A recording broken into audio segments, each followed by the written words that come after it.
Chers compatriotes, le refus du gouverneur Joël Kabila d'adhérer à l'Union sacrée de la nation a engendré des schémas hostiles contre lui.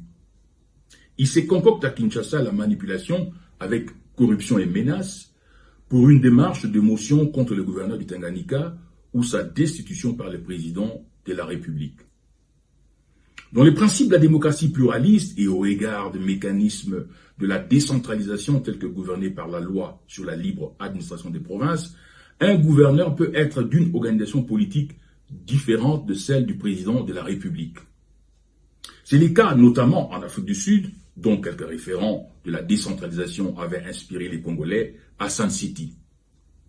En effet, la province de Western Cape, par exemple, est dirigée depuis une dizaine d'années par les partis Democratic Alliance, qui, au plan national, est dans l'opposition. Ce serait scandaleux et même un casus belli pour le président sud-africain de tenter d'imposer au gouverneur de la province du Western Cape d'adhérer à l'ANC et de quitter les DP.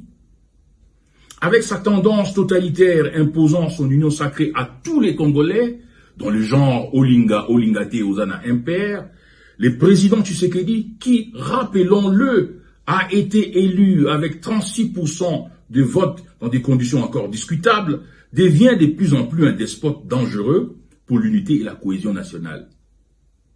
Pourtant, la décentralisation avait aussi été conçue et choisie pour assurer la paix en évitant justement l'hégémonie du pouvoir central sur les provinces dont les populations ont le droit de jouir d'un développement porteur de légitimité provinciale.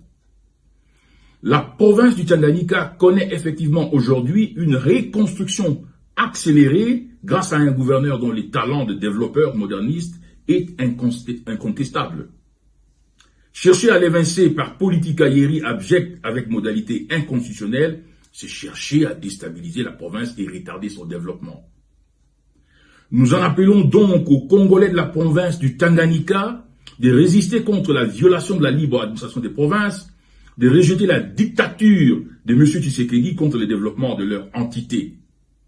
Nous demandons aussi aux responsables du parti et de la coalition dont le gouverneur Joël Kabila est membre de sortir de leur torpeur et d'initier une robuste action en justice à l'égard des auteurs connus de cette cabale contre la province du Tanganyika pour violation de la Constitution, la mise en péril de l'unité nationale et la provocation de l'instabilité institutionnelle de la province.